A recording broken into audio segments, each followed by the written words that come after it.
Gero dekozu, edo hotz, edo aldakendu kalefazioa. Edo zela. Bai.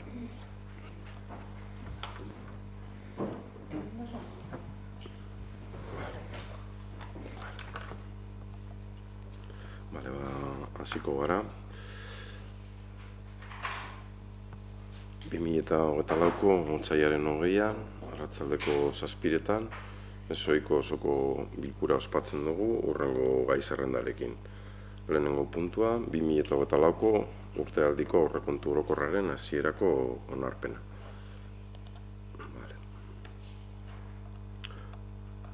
Bueno, horre batzordetik eta pasatu izan dugu aurrekontuaren diktamena, berez onartze aldera aurrekontuarekin batera doazen txostenak egongo lirateke, eta batipat aurrekontu araua eta langileen lanpostu zerrenda.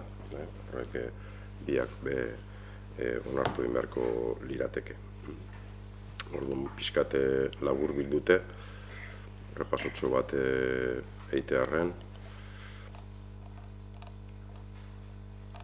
Orotara aurrekontuak gora egiten du 452.000 eurotan, ehuneko 6,8 gora egiten deu, eta komentatu izan dugun moduan, diru sarrerei begira, hor batipat, lehenengo kapituluan, zerga zuzenetan, ibian eta iaen, kitapena ez da erraza izaten, baina hor gehikuntza bat aurre ikusten da, eta batez be gero gainontzekoetan ia antzera samar mantentzen dire. Gero zeharkako zergetan, hor 20.000 euroko utxipen bat aurre ikusten da, hirigintzako lizentzietan, bataz bestekoak atarata, aurreko urteko kopurura ez ginelako heltzen, eta hor gutxipen txiki bat aplikatu da. Gero tasa eta bestelako sarreretan, hor pixkate tasa eta zergei begire aplikatu den igoera alde batetik kontutan izan da, eta gero hor gehikuntza bat aplikatu da, kitapena aurreikuspen bat eginez lurzoru eta egalkinen okupazioagatik, 30.000 euro gehiago aurreikusten dire, eta hor gero komentatu gendun bezala, nagusien zentro berriaren kudeak eta dala eta hor diru sarrera batzuk aurreikusi behar ziren, eta 20.000 euroko sarrerak aurreikusten dire taberna kontuagatik. Gero transferentzietan, hor, laugarren kapitulu hortan, da nabarien igoten den kapitulua, udalkutza da olako bertan, 256.000 euroko gehikuntza ematen da laugarren kapitulu hortan, ehuneko 54 litzateke udalkutzatik jasotzen duguna, eta udaletzearen diru sarreren, esan bezala ehuneko 54 suposatuko luke, eta gero ondare sarreretan, beste gehikuntzatxo bat, batez be kontuetan ditugun interesengatik, 18.000 bat euro, eta alondigako alogeragatik horrein bizarrek ordaintzen ditu 7.000 euro urtean, bertan euren makinerisi eta gordetziarren. Eta 6. kapituluan, aurreko urtean abeletzeko lurzorua salmentan jarri gendun, eta 2024ko horrek usten da San Antonioko etxea saltzea 65.000 eurotan. Hor diferentzia, gehikuntza bat egongo litzateko oroar, bestelako aprobetzamentu batzuk aurrek usten diralako bertan, baso aprobetzamentuak. Eta gero 7. kapituluan, egia da gero gastuetan hori behizlatzen dela, hirigintza planagatik, aldunditik aurreikusten dira jasotzea da 3.000 euro, hori gastutara izlatu behar da, ehuneko unean diruz lagunduta dagoelako, eta kulturetzeko proiekturako 50.000 bat euro aurreikusten dire jasotzea. Oroar, esan bezala, 450.000 euro gehiago, ehuneko 6,8. Eta gastutara bagoaz, pertsonal gastutan, hor 2% igoera txertatu da, oroar, hori da, estatuko aurrekontuetan aurreikusiko dan igoera, hasierako igoera, eta hor bai komentatu izan dugu, planteatu dugula kultura teknikariaren plazaren amortizazioa eta hirigintzako arkitekto medioambientalistaren plaza berria sortzea. Aurrekontutan dago jasota, azken 6 hilabetekoaren aurrekontua. Baina plaza berez, lanpostuen zerrendan sortuko litzateke. Gero, bigarren kapituluan, hor zehazki igoera nabarmenak daude, mantenimentu gastuetan batipat, oroar 350.000 euro igotzen da kapitulu hori, tarteko, komentatu izan dugu zen, 1.000 euroak nagusien zentro berriaren kudeaketarako, horrek urtean 10.000 euro guazan aurreikusita, eta igoera da 2.000 eurokoa litzateke arlo horretan. Eta gero, esan bezala, mantenuta zerbitzu gastuetan, hainbat igoera, kiroldegian, zerean, lokalen garbiketa esparruan, auzobideetako mantenuta desbrozelanetan, oroar esan bezala, gehien igotzen den kapitulua litzateke. Gero, finantza gastuetan, 3. kapituluan 10.000 euro bat gehiago, eta 4. kapituluetan, transparentzia arruntetan, hemen batez ere diru laguntzak ematen dire, hemen aurrek usten dire 25.000 euro, 15.000 dire gazte alokairuko etxe bizitzak eskuratzeko laguntza berrirako, eta gainontzeko igoera ematen da batez be kooperazio, hezkuntza eta kirol laguntzetan, partidetan. Eta bukatzeko, 6. kapituluan, hor, 10.000 euro gehiago aurre ikusten dire aurreko urtearekin alderatute, orotara 457.000 euro izango lirateke, eta suposatzen dugu hori 2,2ko igoeratxo bat.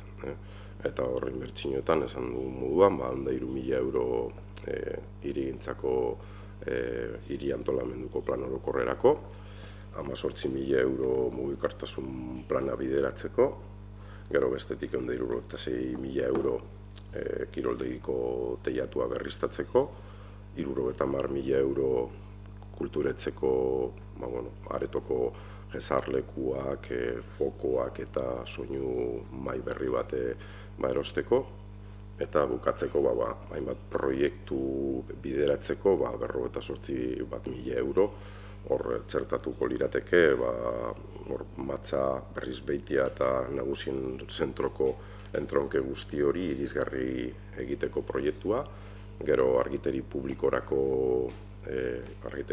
berrizteko hainbat eremutan beste 2.000 bat euro, eta futbol zelaiko belar artifiziala edo aldatzeko proiektua egiteko. Eta azkenik oso bideetako proiektuak lantzeko memoria ere. Horiek lirateke partida esanguratzuenak edo. Gero 7. kapituluan berdin gutxi gora bera mantentzen da, eta 8. kapitulua finantza aktiboetan hor beti komentatzen dugu, hobekuntza fondoak dago zala, basoetako hobekuntza fondoak, eta hor aprobetzamentu berezi bat aurre ikusten danez, 17.000 euro gehiago aurre ikusten dire. Oroar, esan bezala, 6,8 igotzen dago aurrekontuak, eta aurreko urteekin alderatuta, antzera samar kokatuko ginateke batez ere esan bezala inbertsioen atalean, nahiz eta aurrekontuak gora egin. Hori aurrekontuei jagokenez hor komentatu izan dugu, beste 2 atal dago zala, RPT aipatu dut, pixkat kultura teknikariaren postuaren amortizazioa eta hirigintzako arkitekto medioambientalistaren plazaren sorrera, hori jasota gelituko litzateke lanpostuen zerrenda berrian, eta gero bestetik aurrekontua arauean aurreikusten dela aldaketatxo bat batzorde eta bilkuretako asistentziengatik jasotzen diren dietetan. 80 eurora igoko litzateke bilkuretako asistentzia eta 70 eurora batzordetakoak. Oro har, horiek lirateke aldaketak. Ez dakituan, zoserek, aipatzerik eko zuen.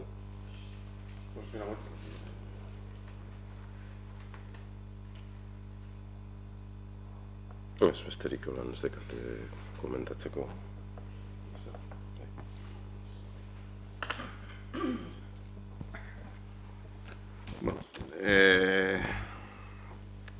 Niri oin berbetan zengo zela etorri ataz burure oin ezain beste urte aurrekontuek zelan lantzen ziren udal honetan eta korretan az zelan lantzen genduzan partidaz partida aurrekontuek eta behin baino gehiago oposizioko taldien babesabe jaso izen dabe EAJ-ko gobernuen aurrekontuek.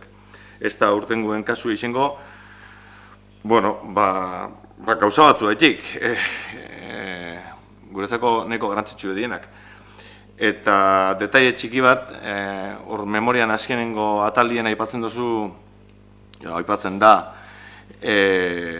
26-rako ipinit jauela proposamenak jasotzeko azkenengo egune, eta, klaro, egun hori, inungo negoziazio barik, eta batek erabaki egun hori izen bizala azkena proposamena jasotzeko, eta bai, egiz da, 27 zapatuz aurkeztu genduzela.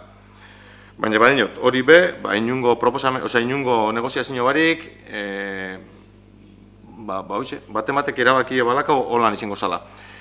Eta orduen nik galderi da segaitik ez da jasoten memoria horretan, egiz da guk batek erabaki egun horretarako barik urrengo egunerako presentatu genduzela gure ekarpenak, baina segaitik ez da aipatzen, gobernu taldiek erabaki ebala egun hori zeuen alde bakartasunien ipintie geuaz ezetarako be kontau barik. Hori be jaso alzan memoria horretan, ez?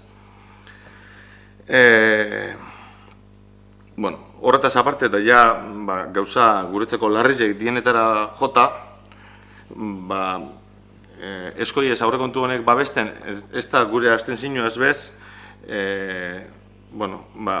batetik, etxebizitza publikue saltzen jarraitzen duguleko, eta uste dugu berritzen, badauela behar bat, berritzen Durangaldien, Bizkaizen, eta etxebizitza publiko ez saltzie, ez dugu uste erabaki on bat danik. Aipatu zen batzordien etxe hori egoera oso txarrien, oso kaskarrien dauela, eta dirutza bat kostauko zala etxe hori konpontzie. Jasoko dana ez da dirutza bat, bada dirue, baina ez da krestolako dirutzie, nik uste dut mereziko leukela etxe hori konpondu eta behar dauen batematek erabiltzeko aukeri izan da izela.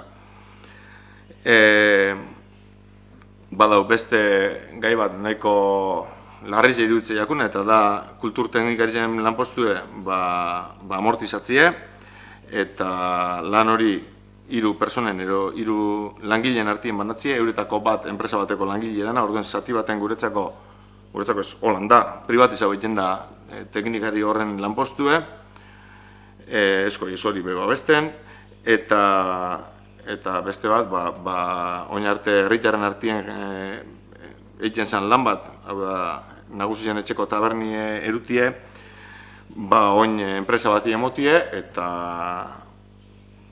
etekin enpresa horrek erutie, langileen baldintzen kaltetan, eta gure ustez zerbitzuen kaltetan bebaiz. Zerbitzuaz hasi barrik gengo zela, egun biten taberni etxite egon zen, ordezkorik etzeuelako gaixotu zen langile baten dako. Horregaitik eta badauz beste gauza batzuk, baina honek guretzako badie neiko motibo aurrekontu honi ez esku esateko.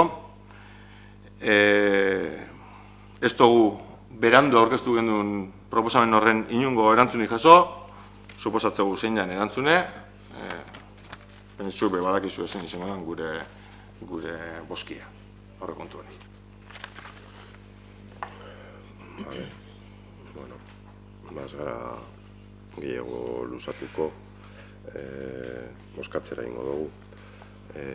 Aurrekontuaren onarpenaren aldeko bozkak, kontrako bozkak. Vale, bueno, eta moten dugu bilkura. Eskerrik asko.